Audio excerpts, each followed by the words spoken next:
मोल concept chemistry का ऐसा part, चाहे आप लोग 9th में हो, 10th, 11th, 12th या व्हाटएवर किसी भी क्लास में आप लोग हो, हर क्लास में आपको इससे मुलाकात होती रहती है, इसका यूज़ होते रहता है। यूज़ वो भी बहुत बड़े बड़े लेवल पर इसका यूज़ होते रहता है। न्यूमेरिकल्स इसके बिना अधूरे हैं केमिस्ट्री में, ठीक है। तो अब ये बात है कि बहुत सारे बच्चे क्लास 12th में आते हैं, सॉल्यूशंस चैप्टर की पढ़ाई करते हैं, वहाँ पर मोल कंसेप्ट का पूरा यूज़ होता है।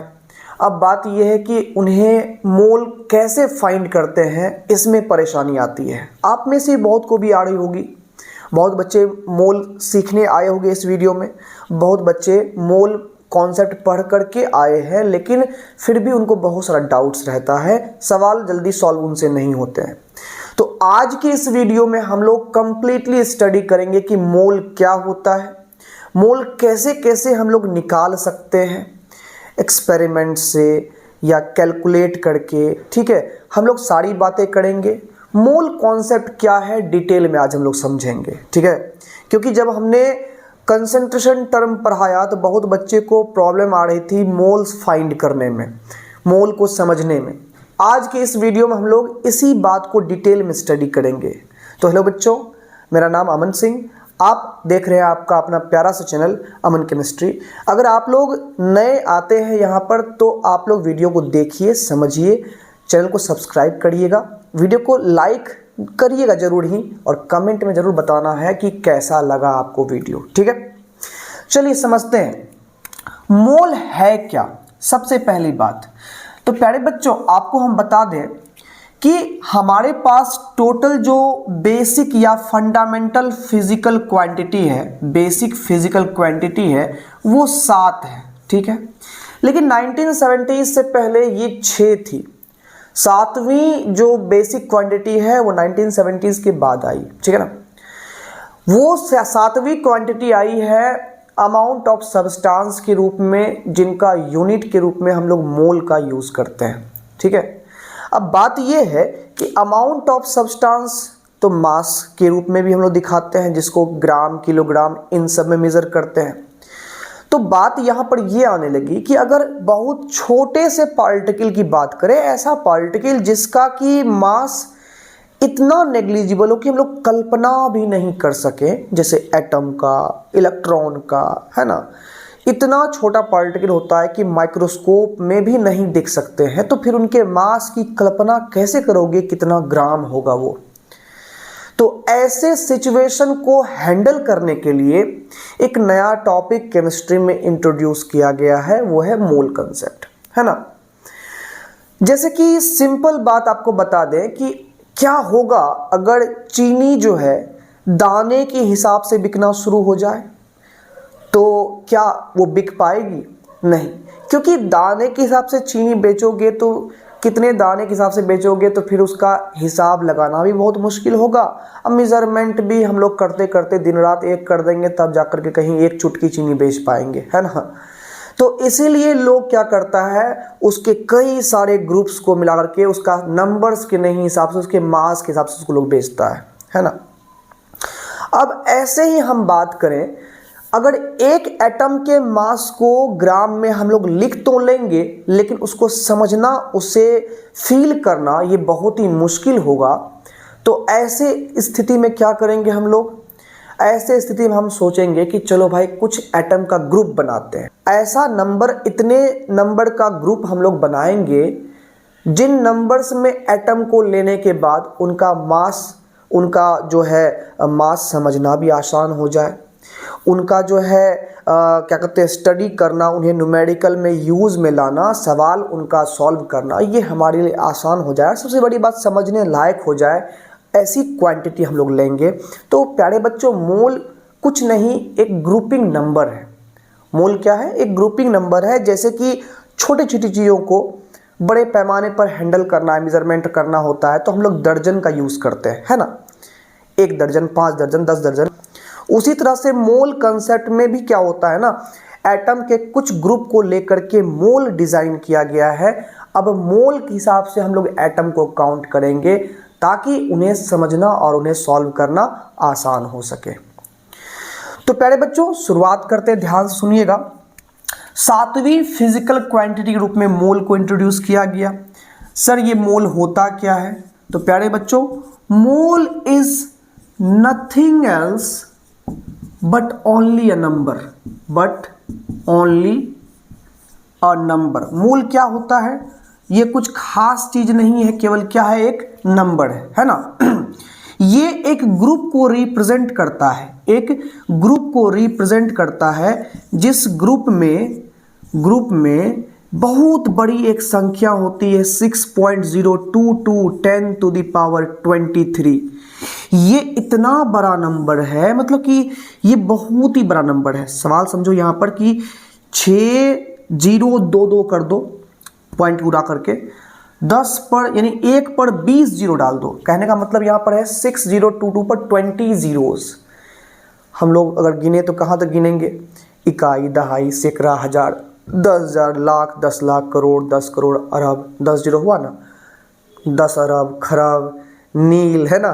उसका तो हमको भी नहीं आता है क्या होता है, ठीक है ना। तो कहने का मतलब हम लोग गिनेंगे तो 12-13 जीरो तक गिनना हम लोग को आता है ना। ये लेकिन 20 जीरो है, टोटल 24 अंक है, टोटल 24 अंक है, 20 जीरो है, 4 अंक, तो ये भी हो गया। इतनी बड़ी संख्या है मोल की। सवाल एक आपके लिए भी छोड़ते हैं, डजन में 12 क्यों होता है? ये तो हम नहीं जानते हैं, जो लाया, जो देने वाला था दे के चला गया।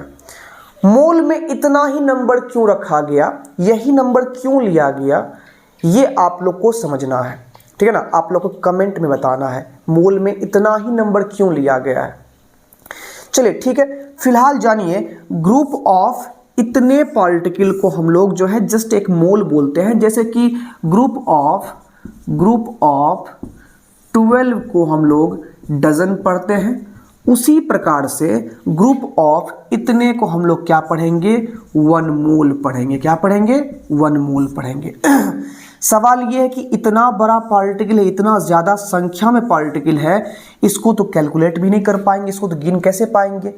यूं समझ लो कि ये इतनी बड़ी संख्या कि अगर हमारे पास इतनी लीची हो, लीची समझते हो ना, फल होता है, बड़ा मीठा फल होता है, अगर इतनी लीची हो हमारे पास, तो उस लीची से यानी कि 1 मोल लीची अगर मेरे पास में हो तो उससे हम जो है 2.5 बार पूरे अर्थ के लेयर को ढक सकते हैं। इतनी बड़ी संख्या है 1 मोल, बहुत बड़ी संख्या होती है, ठीक है ना। अब जरा इमेजिन कर लो, यहां से लोग एक छोटे से टेस्ट ट्यूब में लोग हाइड्रोक्लोरिक एसिड लेता है, वाटर लेता है, बोलता है कि हम 2 मोल हाइड्रोक्लोरिक एसिड लिए हैं, 4 मोल पानी लिए हैं, ऐसे बोलता है ना जी। 3 मोल हाइड्रोजन है, 10 मोल हाइड्रोजन है, बोलता है ना।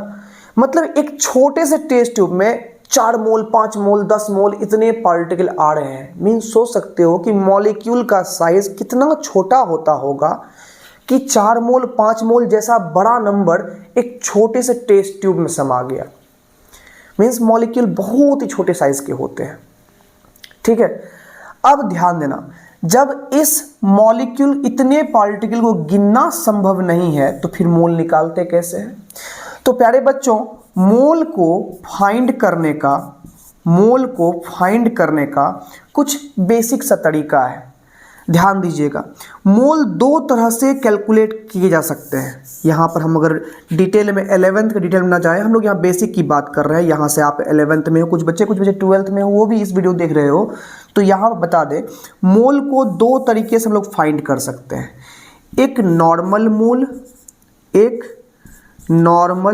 मोल, या इसी को पढ़ेंगे कैलकुलेटेड मोल, है ना। एक एबनॉर्मल मोल है ना, नंबर ऑफ मोल, या इसी को एक्सपेरिमेंट से हम लोग फाइंड कर सकते हैं, तो एक्सपेरिमेंटल मोल, है ना, एक्सपेरिमेंटल मोल। अब ध्यान से सुनना कि नॉर्मल हम लोग मोल कैसे निकालते हैं, एबनॉर्मल मोल कैसे फाइंड कर सकते हैं, ठीक है ना। इसके बारे में आपको बताते हैं। नॉर्मल मोल का बेसिकली 2-3 फॉर्मूला है, ठीक है ना। नॉर्मल मोल को 2-3 फॉर्मूला से निकालते हैं। नॉर्मल मोल वो मोल होता है जो पहले से ही डिफाइंड वैल्यूज के आधार पर निकाले जाते हैं, पहले से ही डिफाइंड वैल्यूज के आधार पर जो मोल निकालेंगे हम लोग, पहले से डिफाइन किया हुआ है मोलर मास, सभी एटम के मोलर मास को डिफाइन किया गया है, ठीक है ना।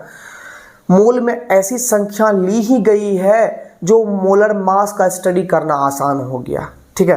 कैसे, जरा इमेजिन करो इस बात को। अगर हमारे पास एक कार्बन एटम हो, ध्यान सुनो, एक कार्बन एटम हमारे पास में हो, तो आप सबको पता है इसमें 6 प्रोटॉन है और 6 न्यूट्रॉन है। मास की बात करने वाले हैं इसलिए इलेक्ट्रॉन की बात नहीं करेंगे, इलेक्ट्रॉन 4 आ जाए 4 निकल जाए, मास में कोई खास फर्क नहीं पड़ता है, ठीक है ना। ऐसा लगता है कि 10,000 रुपये में से कोई 1 रुपये निकाल रहा है, ठीक है ना, तो उससे कोई खास फर्क नहीं पड़ता है। अब ध्यान सुनना, तो ये हमारे पास कार्बन है, कार्बन के अंदर में जो मास वाले पार्टिकल है वो 6 + 6 12 है, इसको पढ़ते हैं 12 AMU, 12 एटॉमिक मास यूनिट। ये बताता है कि कार्बन के अंदर में न्यूक्लियस में कितने पार्टिकल मास वाले हैं, मतलब प्रोटॉन और न्यूट्रॉन कितने हैं, 12 हो गए। प्रोटॉन और न्यूट्रॉन को डायरेक्टली इसलिए जोड़ दिए हम लोग क्योंकि दोनों का मास लगभग में बराबर होता है। और ये कितना होता है, तो एक प्रोटॉन या न्यूट्रॉन का मास 1.66 10⁻⁻24 ग्राम के बराबर होता है, दोनों का लगभग में बराबर ही मास होता है।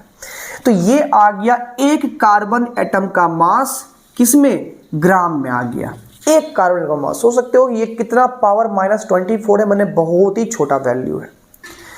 अब सवाल ये है कि हम लोग एक कार्बन एटम के मास को तो अच्छे से स्टडी नहीं कर पाएंगे, तो अब हम लोगों को क्या जरूरत पड़ा कि एक ग्रुप में लेते हैं कार्बन एटम जिसका मास इतना बढ़ जाएगा कि उसका स्टडी करना आसान हो जाएगा।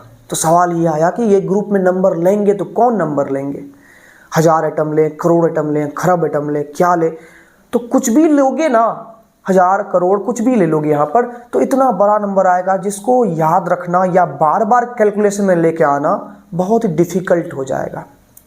तो लोगों ने सोचा ऐसा ही नंबर क्यों ना ले लें ग्रुप में जिससे कैलकुलेशन करने में भी आसानी हो जाए।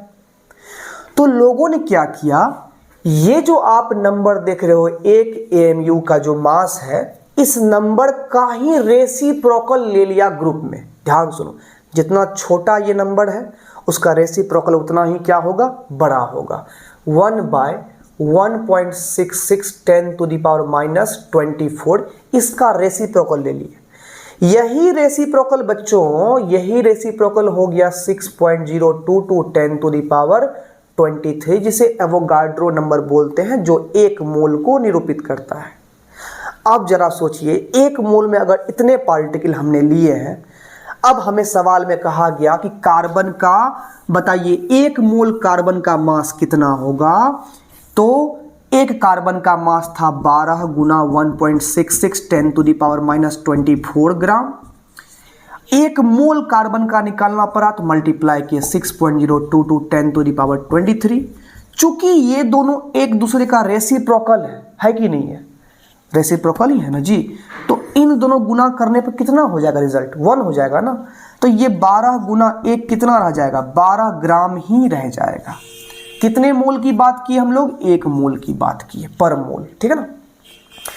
तो ये कार्बन का 1 मोल का मास वैसा ही मिल गया जैसा उसका मास नंबर था।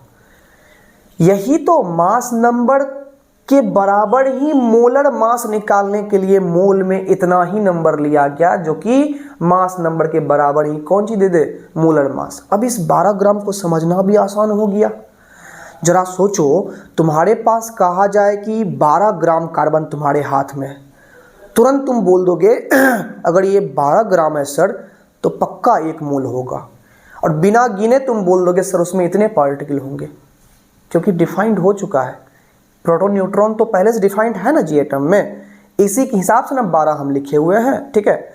तो अगर हमें पता है कि एटम के कितना ग्राम एटम हमारे हाथ में है, उससे हम लोग संख्या निकाल सकते हैं।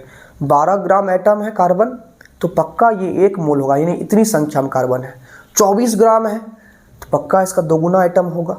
36 ग्राम है 3 गुना एटम इसका होगा। मतलब देख रहे हो ना, अब जो हमारे पास मास है 36 ग्राम कार्बन, मतलब इतना कार्बन मेरे पास में है, उसमें गिनना नहीं पड़ रहा, उसमें गिनना तो असंभव था गिनना, बिना गिने आप उसमें कार्बन की संख्या बता रहे हैं। यही है मूल कंसेप्ट, जिसमें कि मास से आप लोग नंबर निकाल सकते हैं और नंबर से मास निकाल सकते हैं।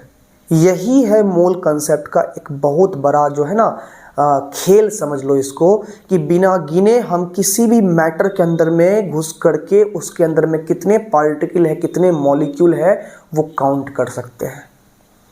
समझ रहे हो ना? यही है मूल कंसेप्ट। तो मूल कंसेप्ट इसलिए लाया गया था कि पार्टिकल्स गिनना इम्पॉसिबल है, तो कैसे काउंट किया जाए कि इस पर्टिकुलर चीज के अंदर में कितने पार्टिकल हैं। तो प्यारे बच्चों, किसी भी एटम की एक मोल के मास को मोलर मास कहा गया। जैसे कार्बन का मोलर मास कितना बोलोगे? 12 ग्राम होता है। कितने मोल का? एक मोल का। तो एक मोल के मास को ही मोलर मास बोलते हैं। तो कार्बन का मोलर मास 12 ग्राम पर मोल कहलाएगा। अब इसी तरह से आप समझ गए कि जो मास नंबर होता है वही मोलर मास हो जाता है। तो पीरियोडिक टेबल में सभी एलिमेंट के मास नंबर्स तो लिखे हुए हैं, एवरेज मास तो लिखा हुआ है, तो वही उसका क्या बन जाएगा? मोलर मास भी बन जाएगा। नहीं, यानी अगर हाइड्रोजन का मास नंबर 1 AMU है, इसका मतलब पक्का है कि हाइड्रोजन का मोलर मास भी 1 ग्राम ही होगा। मतलब कि अगर आपने 1 ग्राम हाइड्रोजन लिया है तो उसमें 1 मोल हाइड्रोजन होगा। मतलब कि एवोगाड्रो नंबर के बराबर हाइड्रोजन होंगे उसमें, पक्का है ना। अगर आपने 50 ग्राम हाइड्रोजन लिया है तो 50 मोल उसमें पार्टिकल होगा। या कोई अगर आपको पार्टिकल का नंबर गिन के बता रहा है, तो अगर आपको पार्टिकल का नंबर गिन के बता रहा है तो आप लोग ये भी बोल दोगे, पहले पार्टिकल के नंबर से पता लगाएंगे ये कितना मोल हो गया, कितना मोल से पता लगा लेंगे ये कितना ग्राम हो गया। यही तो है मूल कंसेप्ट। नंबर से मास निकाल लोगे, मास से नंबर निकाल लोगे, जैसा कि करना इम्पॉसिबल था। जरा बताओ, तुमको बोले कि 10 आदमी खड़ा है, बताइए मास कितना होगा? जरूरी है 10 आदमी का मास 500 किलो होगा?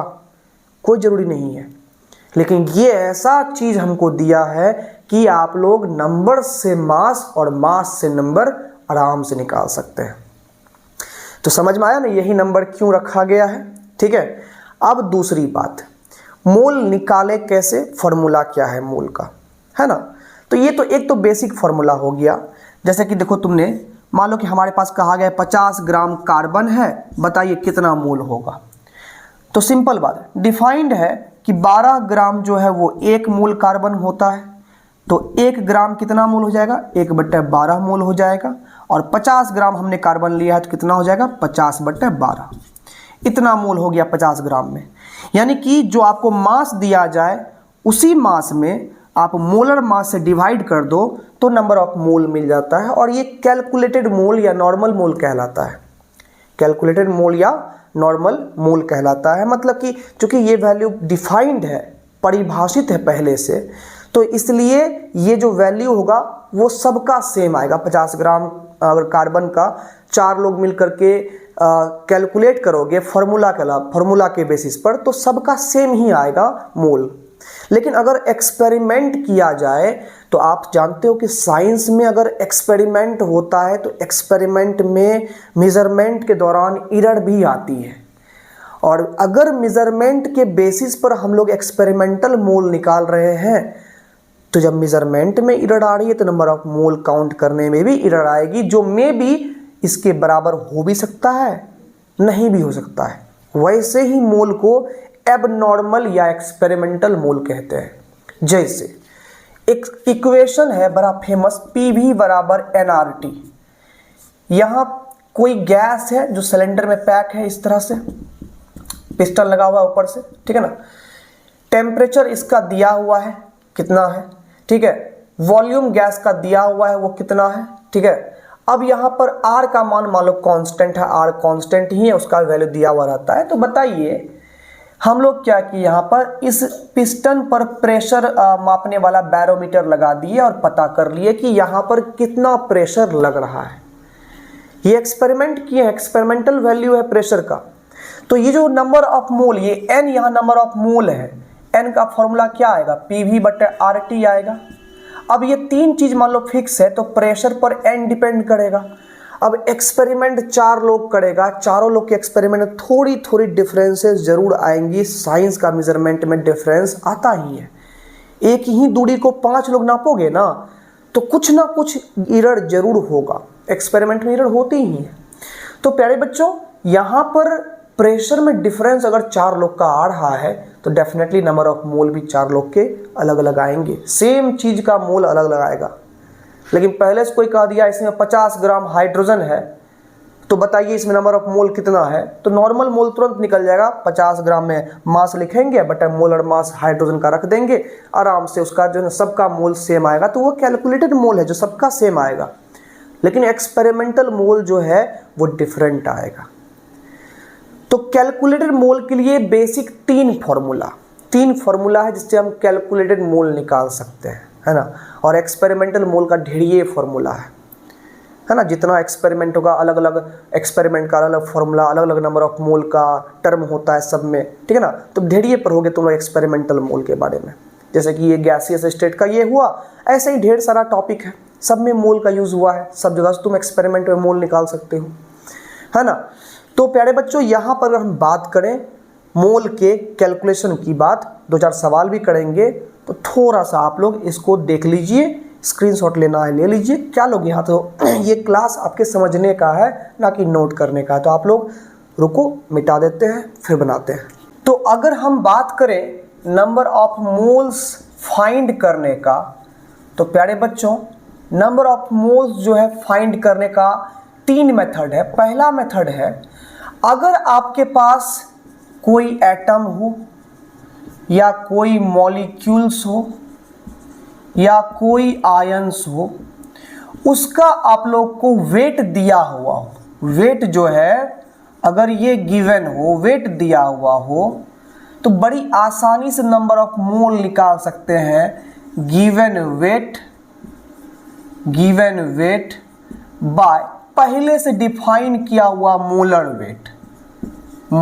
वेट, है ना, पहले से ये डिफाइंड रहता है।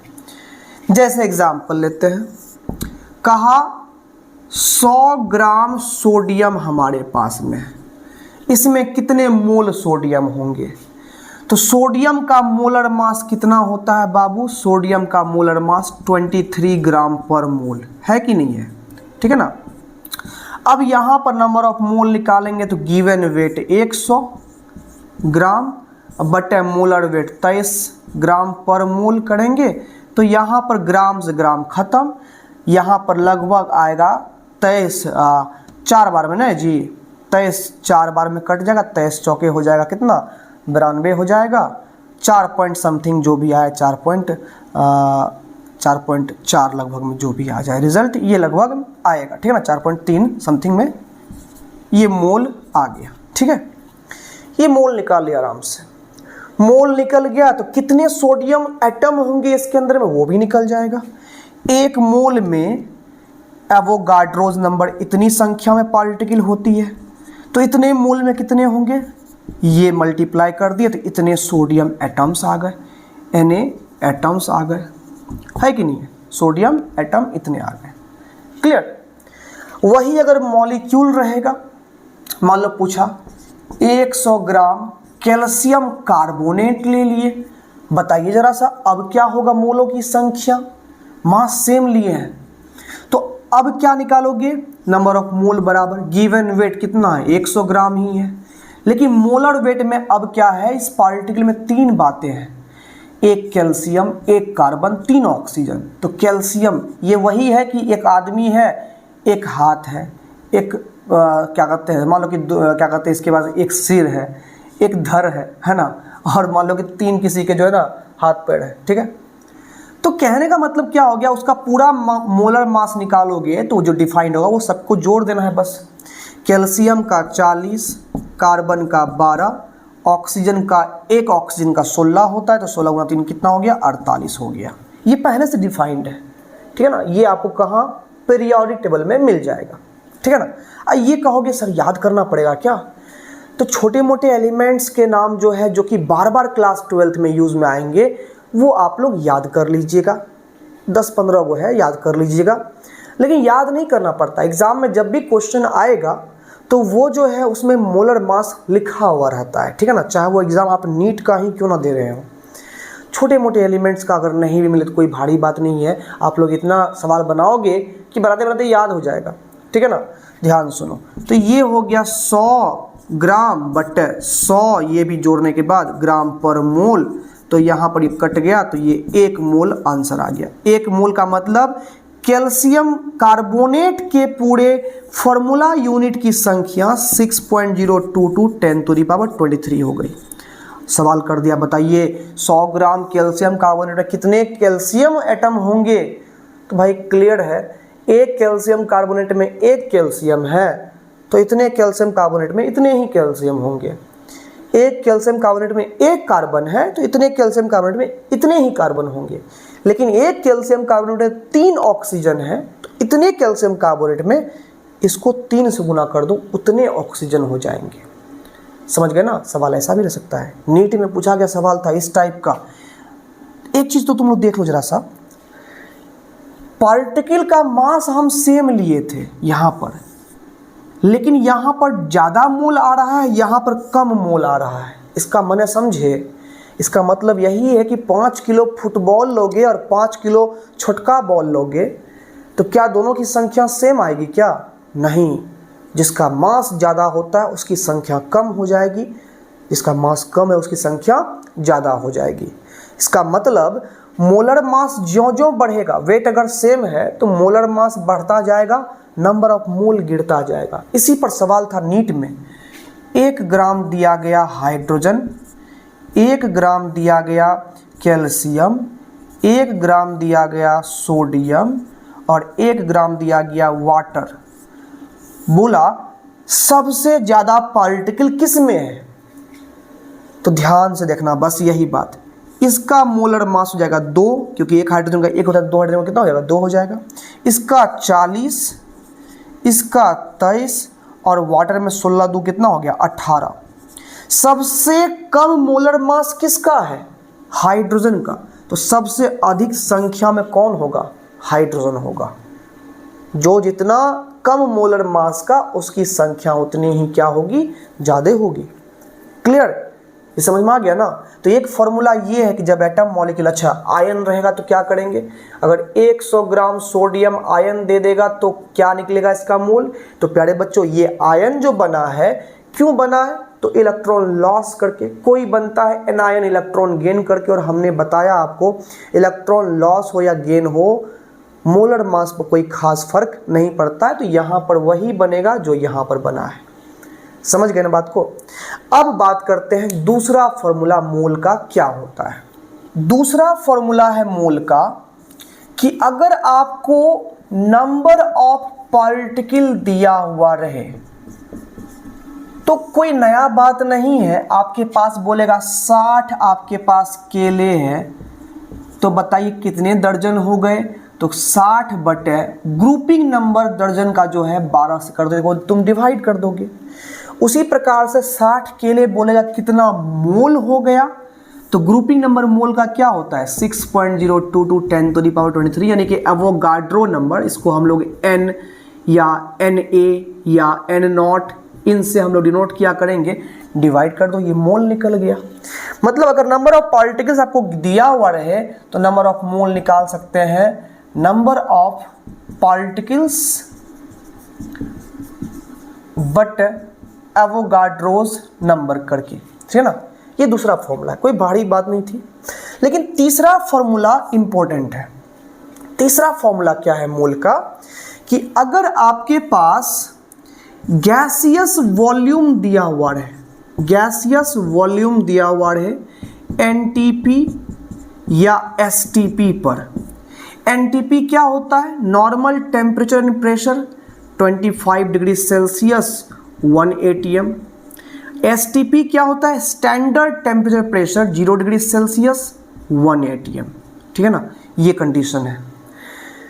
तो प्यारे बच्चों एक्सपेरिमेंट करके ऐसा देखा गया है कि कोई भी गैस का जो है वॉल्यूम, कोई भी गैस का, क्योंकि देखो काइनेटिक थ्योरी ऑफ गैस में जो है कहा गया है कि गैस का जो पार्टिकल होता है ना, मॉलिक्यूल ना, उसका वॉल्यूम नेग्लेक्टेड होता है, उसका वॉल्यूम नहीं हम लोग मानते हैं।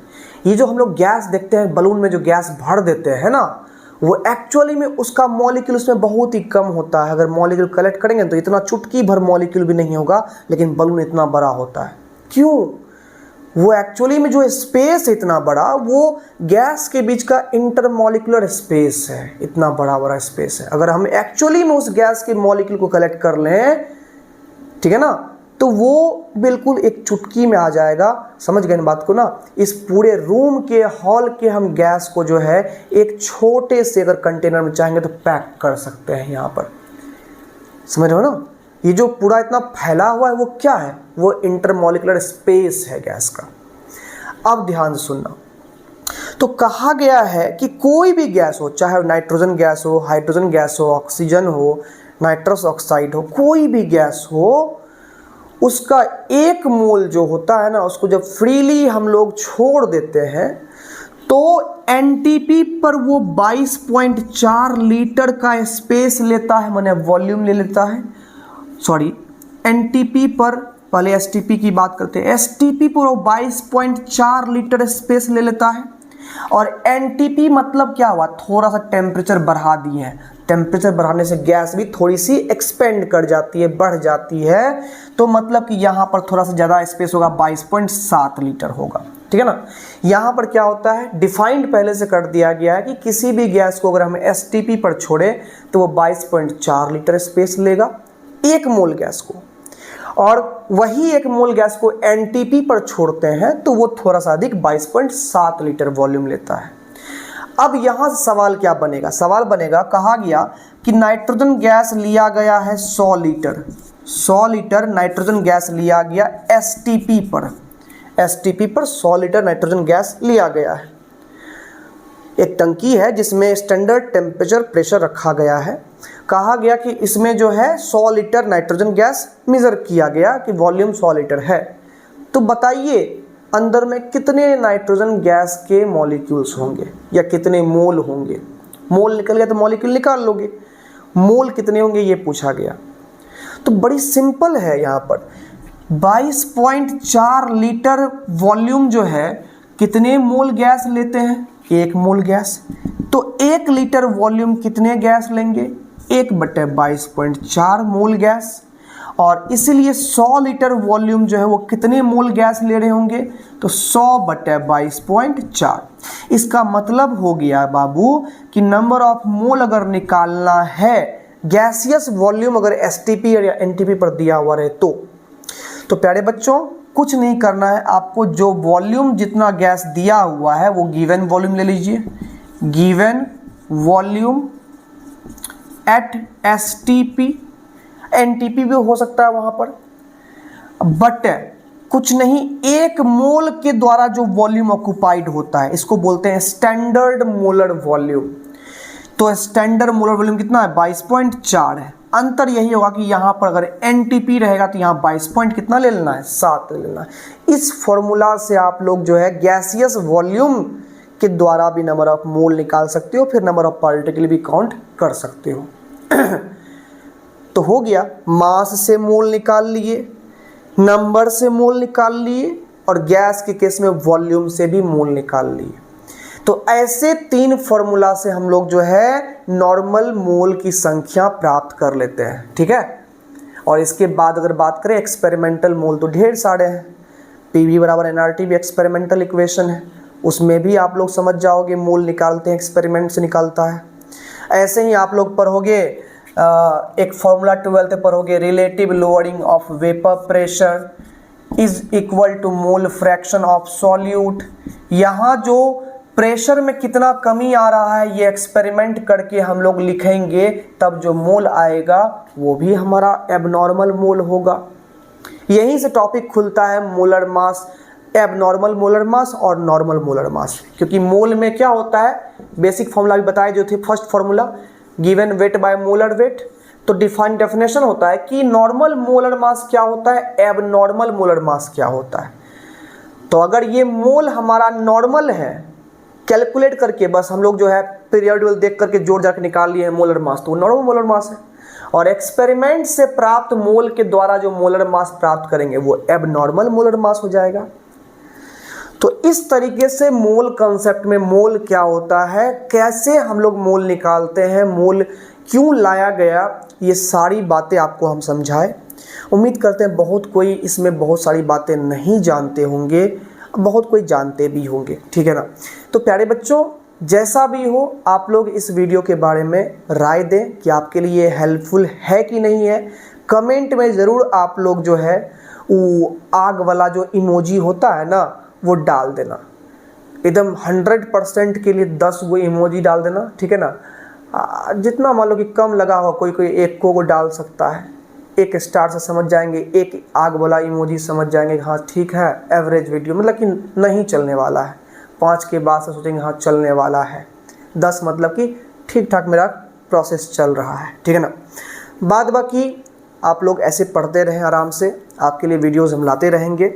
चैनल पर बने रहें, शेयर करें, लाइक करें, सब्सक्राइब करें। मिलते हैं अगले वीडियो में। सभी को बेस्ट ऑफ लक।